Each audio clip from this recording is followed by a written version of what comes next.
Desde los estudios de Radiográfica FM 89.3 virtuales y desde la Radio Cooperativa.u y también desde la RU de Buenos Aires, tenemos el gusto nuevamente de encontrarnos con Emanuel Bonforti.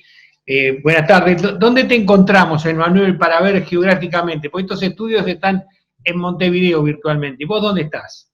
¿Qué tal, Roberto? Yo estoy en la ciudad de Buenos Aires, muy cerca de Congreso, del barrio de Congreso. Así que, nada, en esta ciudad hoy nos toca un día muy, muy lindo, 15 grados, así que en lo que se pueda disfrutar, lo podemos disfrutar. Acá la situación con el tema de la pandemia y el COVID viene bastante complicada, sobre todo en la ciudad de Buenos Aires. Así que, bueno, si querés, si les parece, arrancamos con el tema de hoy. El tema de hoy es darle un poco el cierre a esta cuestión de Herrera.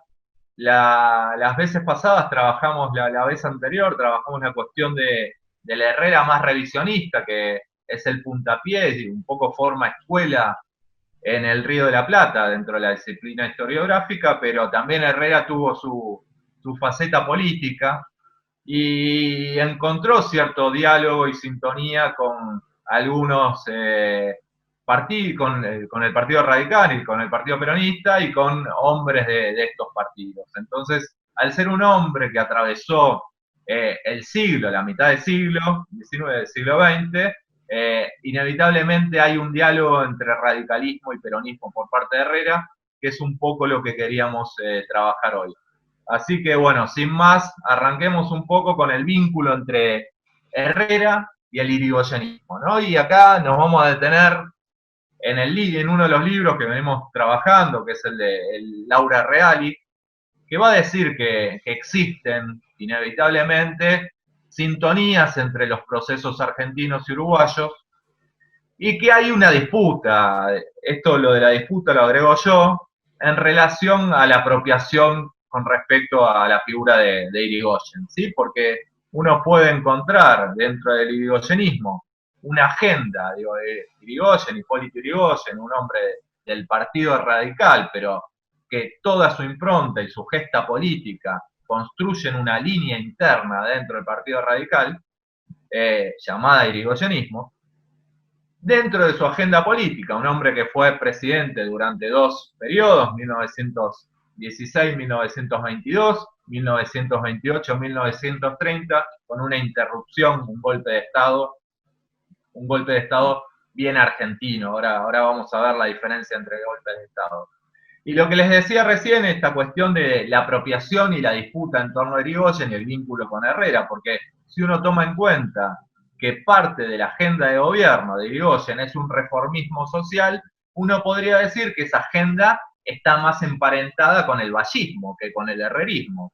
Pero también Irigoyen es un hombre que trata de pensar la cuestión social desde el orden, y eso es quizás pensar el orden lo que puede vincularlo de alguna manera a la figura de Herrera. Sí hay mucho intercambio en este momento epistolar entre hombres del Partido Nacional y hombres del radicalismo, ¿sí? Una de las primeras cartas que uno descubre en el texto de Real, y yo después trabajé otros textos, es el de un diputado de Entre Ríos, un diputado radical, que se lamentaba la muerte de Washington Beltrán en un duelo con Valle Ordóñez en 1920. Y lo interesante, digo, al margen del dato de color, va a decir este diputado entrerriano, va a decir que Washington Beltrán es un hombre amigo, que Hipólito Yrigoyen es un hombre amigo de Herrera. Digo, va a decir, Beltrán es caracterizado como un hombre, se lamenta del fallecimiento de Beltrán, un hombre amigo de don Hipólito Yrigoyen, va a decir. Y Valle, en esa nota, en ese intercambio, es caracterizado como un hombre vinculado a un émulo de Roca, de Figueroa Alcorta, digo, un hombre más vinculado a la oligarquía, digo, para empezar a entender tradiciones que se van a empezar a mezclar. Y este diputado radical va a decir, existe un paralelismo. Hoy festejamos el triunfo radical, ojalá que pronto festejemos el triunfo del Partido Nacional. Digo, hay como cierta sintonía en este momento entre el Partido Nacional y el Partido Radical, ¿sí? Y esto estamos hablando de 1920, Herrera es un hombre dentro de la vertiente del Partido Nacional, uno puede identificar a Herrera en 1920, en la década del 20, como un hombre ya maduro y un hombre que en términos ideológicos, más allá que las cuestiones ideológicas, a Herrera un poco lo molestaban, un hombre vinculado al conservadurismo dentro del Partido Nacional. Digo, y acá el Partido Nacional ya comienza a tener diferentes vertientes, y una de las vertientes un poco más radicalizada es precisamente el ala radical comandada por la figura de Carnelli, ¿no? Carnelli está pensando la cuestión social diferente a la que la piensa Herrera. Ahora vamos a ver cómo piensa Herrera la cuestión social. Otra de las correspondencias en este momento es la de otro hombre del radicalismo, Ignacio López. Ignacio López se cartea con Herrera. Ignacio López, hay vínculo entre otros radicales. Diego Luis Molinari, un hombre del Partido Radical, con Aquiles Oribe, digo, hay vínculos y conexión también entre los diarios, el diario de la época, el diario Radical, con Tribuna Popular, digo, hay intercambios ahí bastantes interesantes. Y los temas que se trabajan, bueno, es un poco el sacrificio de estos partidos que se enfrentan a la corrupción. Digo, hay como cierta sintonía en encontrar mismos temas. Un dato de color interesante también es cuando dos diputados del radicalismo reciben el libro El drama del 65 de Herrera y dicen, bueno, cuando coincidan Herrera y Irigoyen en el poder, vamos a poder repatriar los restos de Rosas. Digo, como que Herrera también es la recuperación de la figura de Rosas. Digo, hay cierto revisionismo acá también. Y este vínculo entre Herrera, entre el herrerismo e Irigoyen, viene de larga data, ¿sí? Viene desde 1905. 1905 es la última revolución radical, a un año de la última gran revolución nacional. Digo, el herrerismo recibe a los refugiados argentinos en Montevideo y los recibe en el diario La Democracia, en el Club Nacional, con lo cual hay cierto ahí hermandad. Digo, y esta hermandad excede incluso la figura de Irigoyen, porque una vez ya depuesto Irigoyen, una vez sufrido el golpe de Estado, Herrera infiere también para que un militante radical, Ángel Arias, no sea fusilado por el gobierno de facto de Uriburu, ¿sí? En 1930. Vale recordar que esto me lo enteré leyendo un poco la vida de este Ángel Arias, de este político radical, le había puesto a su primer hijo, Hipólito, en homenaje a Hipólito Yrigoyen, y a su segundo hijo, Luis Alberto, en homenaje a Herrera, con lo cual hay estos diálogos entre radicales y nacionales están más que claros.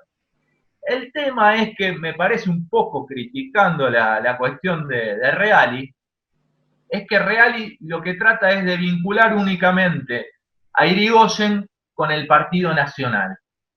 Y vamos a ver que Irigoyen está más mezclado, va a estar más metido también con el Partido Colorado. Ahora vamos a ver eso, digo, en función de las fuentes que trabajé yo. Sí hay elementos que los vinculan inevitablemente. A ver, el nacionalismo agrario. ¿Qué quiero decir? El programa económico que Herrera desde la oposición y después cuando le toca llegar al poder, ya en la década del 50, es un nacionalismo agrario, ¿sí? No hay una concepción industrialista. El vínculo con los sectores criollos, ¿sí? Herrera es un tipo del criollaje, pero Irigoyen es mucho más que eso. Irigoyen es un hombre que apuesta a los hijos del país, o sea, a los criollos, pero también es un hombre que interpela a los hijos de inmigrantes, a los hijos que están en las ciudades. Herrera tiene ese déficit en este momento, al menos en esta primera generación de hijos de inmigrantes, de interpelarlos, ¿sí? Con lo cual ahí ya hay una pequeña separación en estas tradiciones. El otro tema también es el rechazo al mitrismo. Irigoyen es un tipo que rechaza la concepción y la cosmovisión del mitrismo, que Herrera pudimos verlo dentro de su concepción histórica que la rechazaba, ¿sí? Y recortar solamente el vínculo entre Herrera y el irigoyenismo y no mencionar otros partidos, digo, no mencionar el vínculo con el Partido Colorado, es una mirada un poco sesgada y un poco apresurada, porque Irigoyen es oficialismo. Irigoyen se tiene que vincular necesariamente con el Partido Colorado. Y vamos a ver un poco la apropiación ahora en unos instantes que hace el Partido Colorado de la figura de Irigoyen. Dos hombres más del Partido Nacional que recuperan la figura de Irigoyen es Leonel Aguirre. ¿Sí? Leonel Aguirre es uno de los fundadores del diario El País, escribe en el diario La Época también, para tenerlo en cuenta, digo, en el diario La Época, diciendo que la prensa, el diario La Prensa y el diario La Nación son exponentes de la oligarquía que ofenden al gobierno de Irigoyen. Digo, Irigoyen es el símbolo de la democracia, ¿sí? Hay como una homogeneidad dentro del Partido Nacional en identificar a Irigoyen como el símbolo de la democracia. Pero también el Partido Colorado tiene su concepción vinculada a Irigoyen. Y me parece muy importante destacar la admiración, el intercambio que había con Baltasar Brum, el presidente Baltasar Brum, en relación a la figura de Irigoyen. ¿Sí? Iba a decir Baltasar Brum, y con esto estoy rompiendo un poco esta cuestión de vincular necesariamente al herrerismo con Irigoyen, que Irigoyen es el estadista más grande, de corazón más grande de América, y un estadista de política obrerista. Y me quiero detener en esta cuestión de estadista. Hace unos meses, hace unos días, donde trabajamos la necrología que desarrolla Quijano al morir Herrera, decía Quijano, nunca podía llegar a ser estadista porque era caudillo, ¿sí? Y los caudillos inevitablemente no podían pensar el Estado, ¿sí? Ese era como el gran límite para Herrera, la denuncia que le realizaba Quijano. Y Baltasar Brum recupera de la figura de Irigoyen precisamente su costado estadista, con lo cual lo está apropiando de otra manera, se está apropiando de Irigoyen de otra manera que Herrera no lo estaba haciendo. Y por el otro lado se apropia también desde su política obrera, ¿sí? Y el vallismo en este momento es un programa, tiene dentro de su programa de gobierno la ampliación de derechos en las masas obreras, ¿sí? Va a decir en 1930, otra vez Baltasar Brum, dice, Irigoyen fue la personalidad más brillante de los políticos americanos, ¿sí? Está diciendo políticos americanos. Aquí también hay que ver que no menciona la palabra Latinoamérica, Baltasar Brum. Digo, esta tradición panamericana que siempre tuvo el Partido Colorado también se puede identificar en la concepción de Baltasar Brum. Y también, bueno, para cerrar en el recuerdo hacia Irigoyen, por parte de los políticos uruguayos, digo, Irigoyen tuvo vínculo con Aedo también, con Eduardo Aedo, ¿sí? Eduardo Aedo va a decir que Irigoyen fue la personificación de Herrera en el otro lado del Río de la Plata, ¿sí?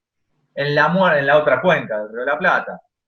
En la muerte de Irigoyen, cuando fallece Irigoyen, digo, hay un homenaje en la Asamblea Deliberante del Uruguay, donde quienes participan, de acuerdo a mi registro, son todos hombres del Partido Colorado. Casas Araujo, Abadie Santos, digo, son hombres que recuperan también la figura de Irigoyen. ¿Y por qué los colorados recuperan tanto la figura de Irigoyen y no son solamente los nacionales y no es solo el herrerismo? Porque Irigoyen, para 1918, si mal no recuerdo, 17, cuando el Uruguay se ve amenazado, hay como cierto rumor de que colonos alemanes situados en el Río Grande querían invadir el Uruguay. Digo, a mí me resulta bastante, a veces cómico, un poco gracioso, no me imagino esto, pero evidentemente en ese momento existió. Irigoyen toma una posición muy fuerte en defensa de Uruguay en ese momento, y va a decir que va a facilitar y va a proteger va a facilitar todos los recursos para proteger la soberanía uruguaya en ese momento. Y por eso es tan importante el vínculo que también establece el Partido Colorado como lo establece Herrera en su momento. Digo, es una figura en discusión, en disputa. O lo disputan los nacionales o lo disputan los colorados.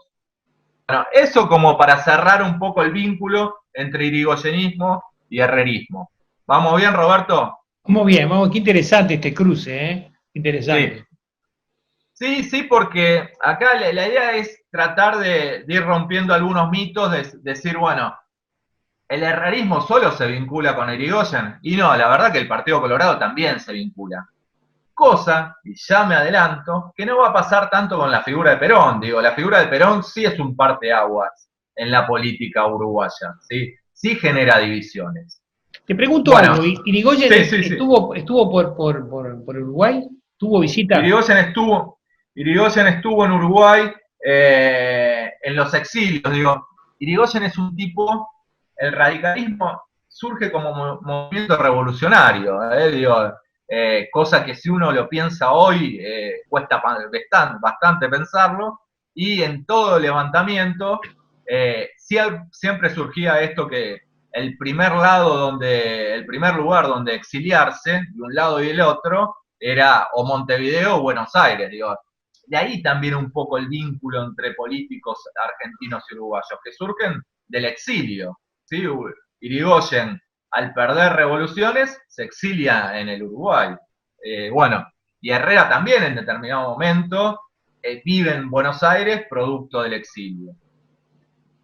A ver, el golpe del 33 en Uruguay, me quiero detener en el golpe del 33, en el autogolpe de Terra, ¿no? Y hay una imagen que trabajan Caetano y Rila, que es muy linda, que va a ilustrar muy bien este momento, que va a decir: Herrera, desde Río de Janeiro, contemplaba el desenlace de la situación uruguaya con silenciosa satisfacción. Me imagino yo la Herrera en una ventana, escuchando los sucesos, o que alguien le cuente los sucesos del autogolpe del 33, y lo contemplaba con silenciosa satisfacción.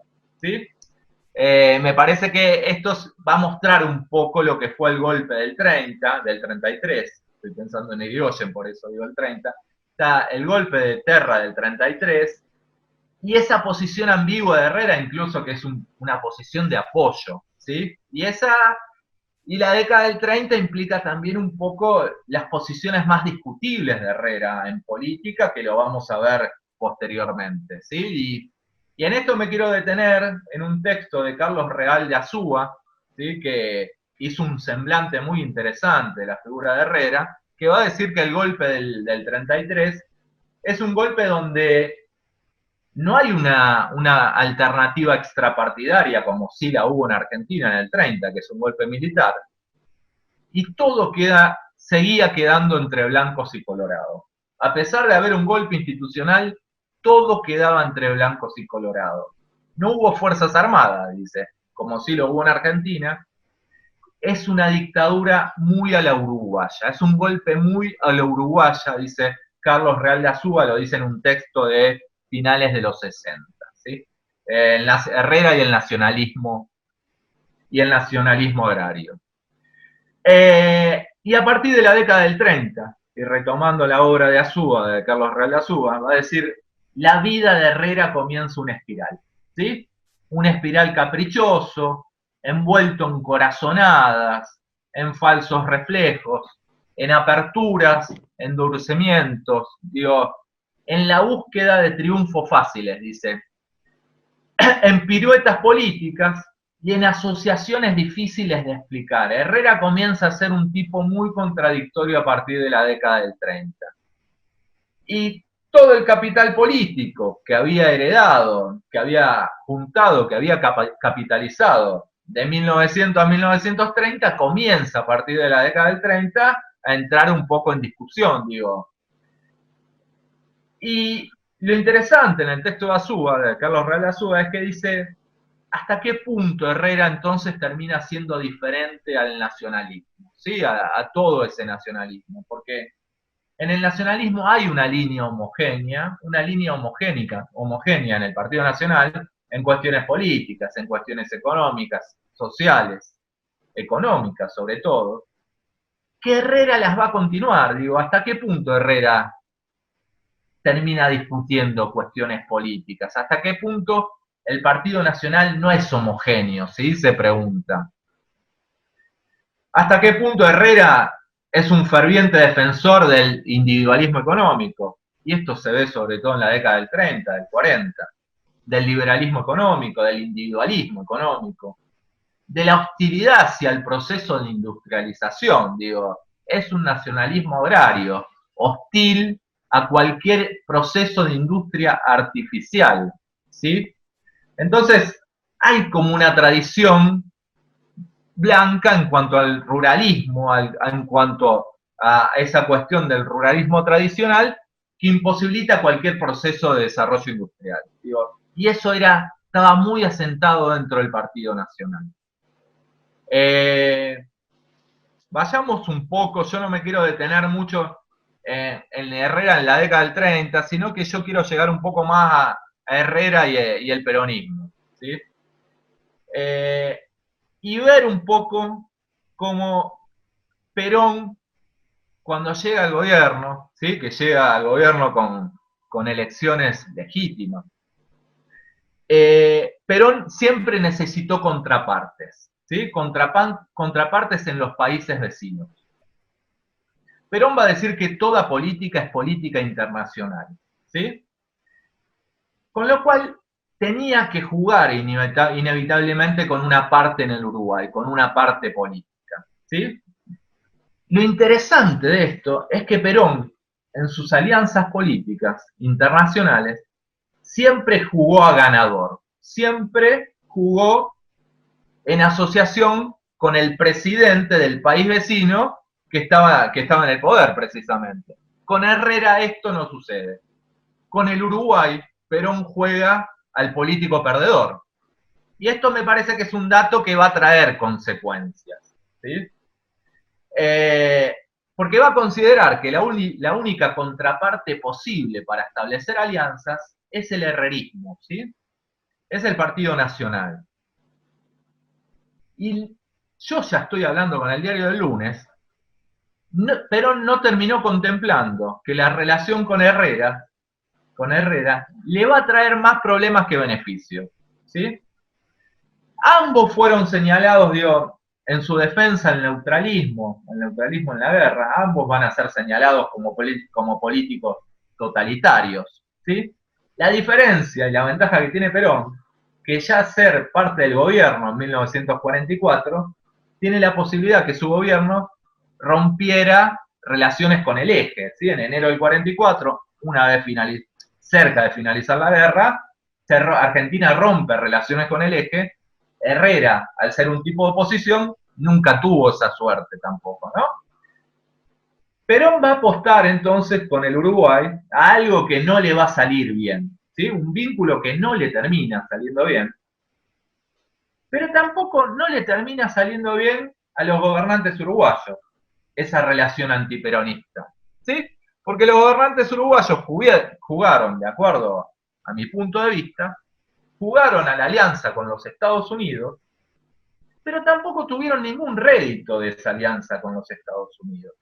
Si uno piensa, la alianza del Brasil con los Estados Unidos en ese momento posibilitó el desarrollo industrial del Brasil, ¿sí? En el Uruguay, más allá de algún convenio vinculado a alguna acción defensiva por parte militar, no tuvo Uruguay ningún rédito de esa alianza con respecto a los Estados Unidos. Me parece que también es un dato a mencionar. Y por el otro lado, digo, a ver, nadie discute que Herrera es un hombre popular, es un político popular, digo, un político popular pero también que piensa una sociedad estratificada. Digo, es muy difícil pensar la movilidad social ascendente, la movilidad de clases en la concepción del herrerismo.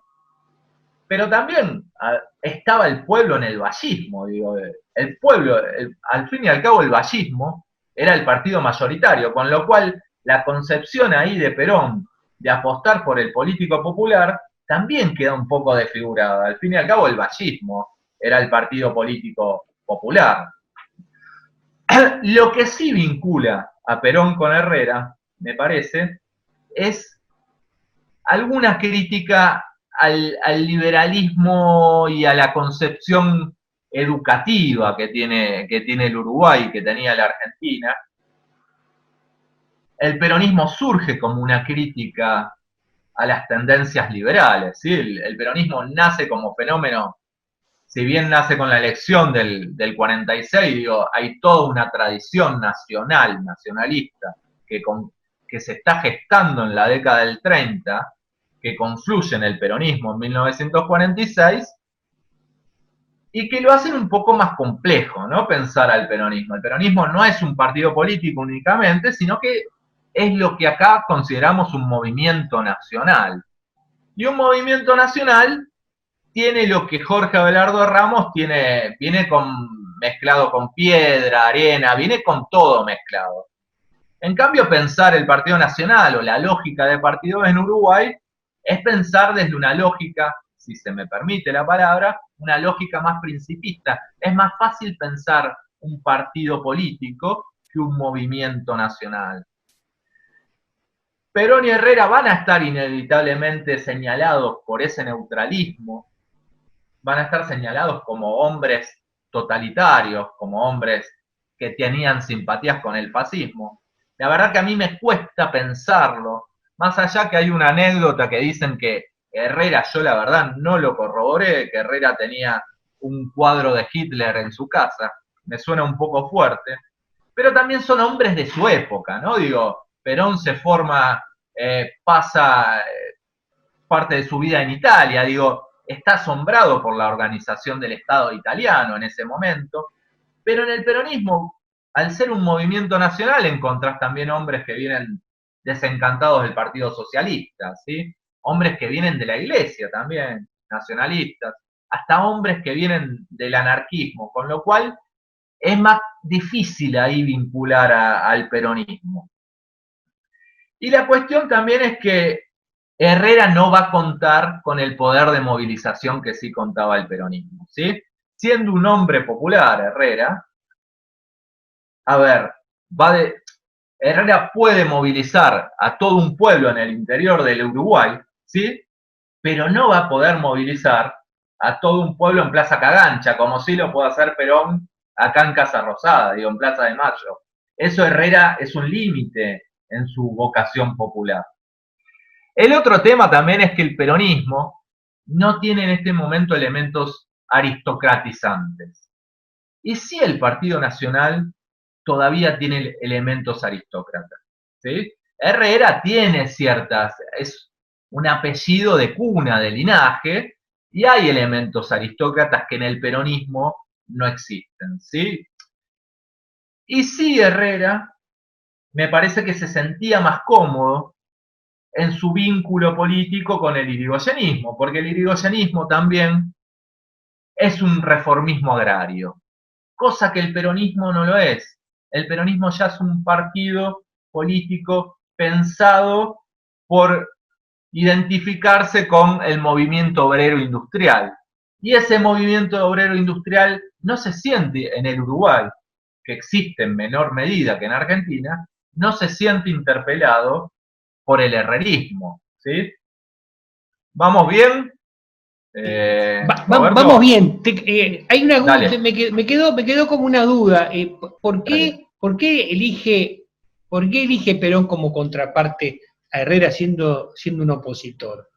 ¿Por qué lo Yo elige? creo que a mí me parece que primero el partido, a ver, hay que verlo más en clave geopolítica esta cuestión, y hay que ver que el Partido Colorado, con su concepción panamericanista, siempre estuvo un poco más cercano a los Estados Unidos que a Argentina, ¿sí?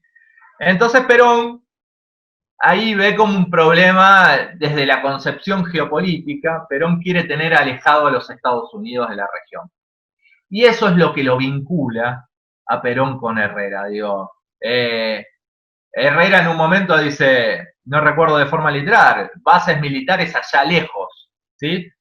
Y el tema del posicionamiento de las bases militares en 1943, si mal no recuerdo, en el Uruguay, toda esa discusión que se da, es una discusión que Perón se siente interpelado. Dice, ahí Perón dice, bueno, si yo apoyo, digo, estoy pensando de forma muy coloquial, si yo apoyo a Herrera en este momento, me parece que va a ser un rédito político importante. El Partido Colorado es un partido muy, en este momento, por una cuestión de incertidumbre y de temor, me parece un poco excesivo, hacia la figura de Perón, es un partido pro-yanqui. Y no quiero, digo, pro-yanqui lo digo en forma muy, muy liviana, es mucho más complejo. Viene por ese lado, Roberto. Otra pregunta que te quería hacer es, ¿cuándo es el rompimiento de relaciones diplomáticas de Uruguay con el eje? También muy cerca, ¿no?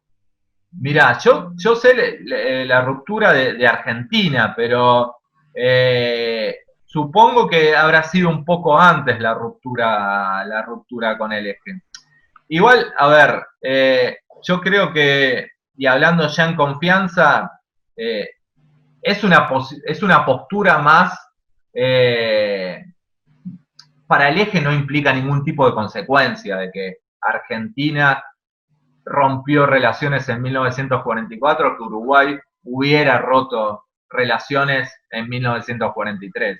Digo, el eje tenía la cabeza puesta en otro lado, hablando rápidamente, y creo que es más una demostración, sobre todo estoy hablando del caso del peronismo, que quizás en este punto lo conozco un poco mejor, es una demostración hacia los Estados Unidos diciendo, bueno, yo no quiero romper, no quiero enfrentarme tanto a los Estados Unidos, porque al fin y al cabo Perón es un político pragmático y sabe que enfrentarse de lleno a los Estados Unidos le va a traer consecuencias.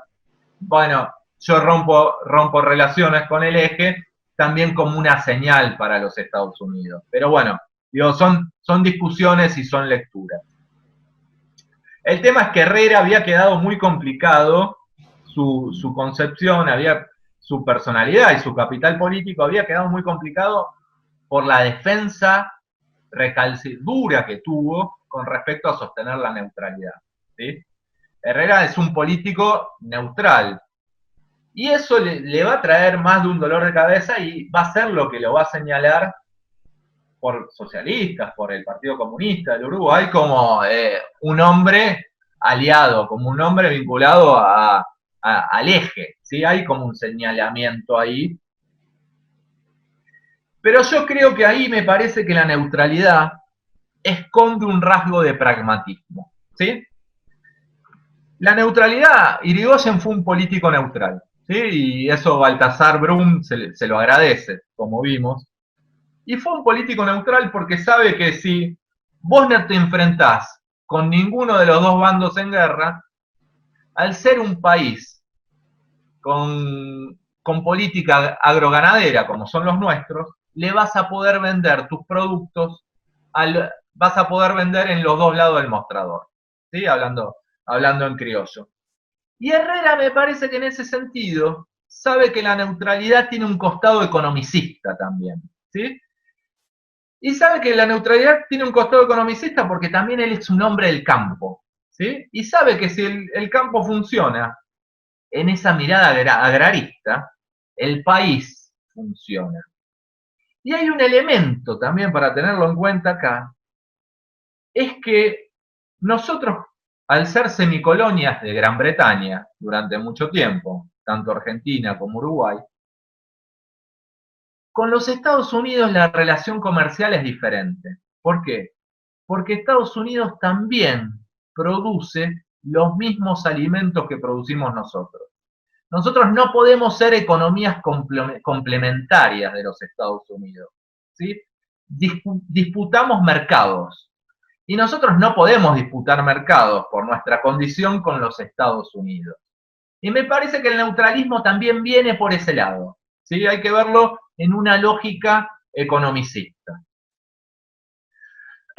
Y después, por el otro lado, también me parece que el vínculo entre Perón y Herrera viene por el lado de la oposición a Braden, ¿sí? El embajador norteamericano que jugó acá en Argentina muy fuerte contra Perón. Herrera se posiciona acá del lado de Perón, ¿sí? Hay un texto muy interesante de Odone que trabaja Vecinos en Discordia y que trabaja muchos documentos desclasificados de los Estados Unidos. Y es lo que le permite construir un poco el vínculo entre el herrerismo y el peronismo. Yo me voy a quedar solamente con un documento que trabaja Odone, ¿sí? Que indica un poco la ruptura entre el herrerismo y el peronismo. ¿Sí? Es como una nota de color.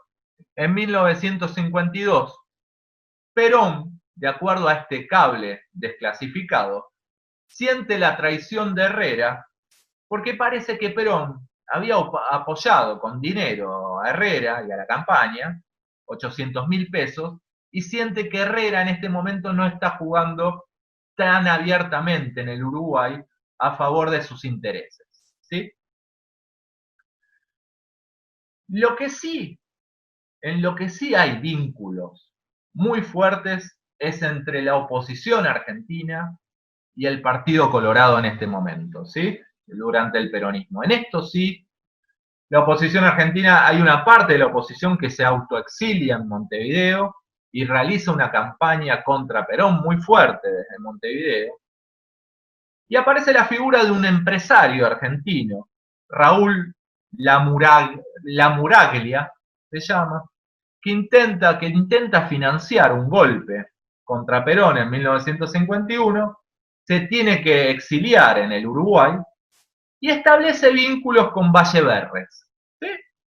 Y establece vínculos con algunos sectores del Partido Colorado, vínculos muy fuertes, vínculos que también permiten explicar cómo Montevideo y cómo el Partido Colorado sabía de estos vínculos, favorecieron y prestaron de cierta manera alguna logística desde Montevideo para favorecer algunos bombardeos que se dieron en Buenos Aires, ¿sí?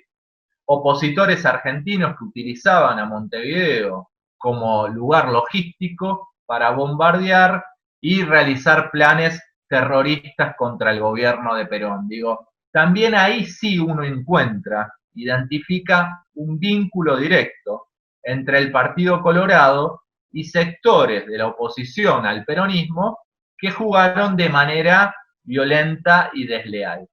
Con esto quiero decir y reforzar esta idea de que hasta qué punto Perón jugó con el ganador, sabiendo que Perón siempre jugaba a ganador. Hasta qué punto el vínculo con el Uruguay no le generó más dolores de cabeza que beneficio. Los aviones que bombardearon Plaza de Mayo, después terminaron en aeropuertos uruguayos. Hay aviones, hay fotos de eso. Yo el otro día le enviaba un artículo a un compañero en Uruguay que sí hay fotos de aviones y también de espacios donde mostraban cómo los aviadores que bombardearon Buenos Aires o participaron del golpe del 16 de septiembre del 55 salen desde Uruguay.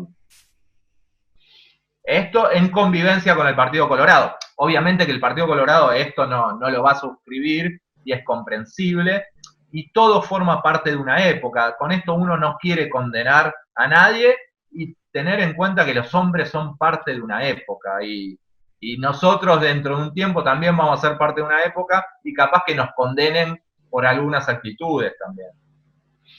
Emanuel, cuando lo financia Perón a Herrera, y vos decías no lo favoreció en sus intereses, ¿a qué se estaba refiriendo? Yo creo que, a ver, una cosa es la Argentina de 1946, ¿sí? Donde el panorama para el peronismo está mucho más claro, digo. El peronismo ejerce una hegemonía ahí un poco un poco más fuerte que la que ya de la que ya no puede ejercer en 1952. Digo, el mundo ya es otro en 1952 y él siente, Perón, digo, no hay un motivo concreto, pero sí la relación entre Argentina y Uruguay del 46 al 55 se va deteriorando de manera progresiva con los años. Con lo cual, en 1952 también hay que ver, Perón comienza a sospechar ya de cualquier cosa que puede llegar a venir desde el Uruguay. Y también hay que ver ahí los interlocutores que tienen Herrera y Perón, ¿sí? Ya comienza a ser una película de misterio, ¿eh? Me parece interesante. No hay nada puntual, no hay un hecho puntual, pero sí me parece que Perón espera de Herrera otras cuestiones que sí las recibía, por ejemplo, esta defensa con respecto a la figura de Braden, digo, este ataque de Herrera a la figura de Braden en 1945. Digo, esas acciones no existían por parte de Herrera en 1952. Brevemente, ¿cómo está jugando el semanario Marcha en este periodo? Marcha en este momento es antiperonista, abiertamente antiperonista. Considera a Perón como un émulo del fascismo criollo, ¿sí? Trabaja la categoría de fascismo criollo, como un hombre. Marcha es antimilitarista de por sí, ¿sí? Y cualquier cuestión vinculada al militarismo le genera bastante urticaria. Así que viene por ese lado. Esta decisión y esta mirada de Marcha con respecto al peronismo va a cambiar incluso entrada a la resistencia peronista. Digo, a partir de 1960 uno puede decir que Marcha cambia su concepción con respecto al peronismo. Manuel, buenísimo. Te agradecemos montones todos estos aportes que dan luz a un periodo tan poco estudiado, ¿verdad? Genial, Roberto. Muchas gracias como siempre. Y bueno, a ver si en el próximo encuentro podemos trabajar ya desde el plano del revisionismo las herencias vinculadas a Metol Ferré y Vivian Trías en relación a la figura de Artigas y otras cuestiones. ¿Sí? Te mando un gran abrazo y que tengas buena semana. Gracias, igualmente. Un abrazo por allá.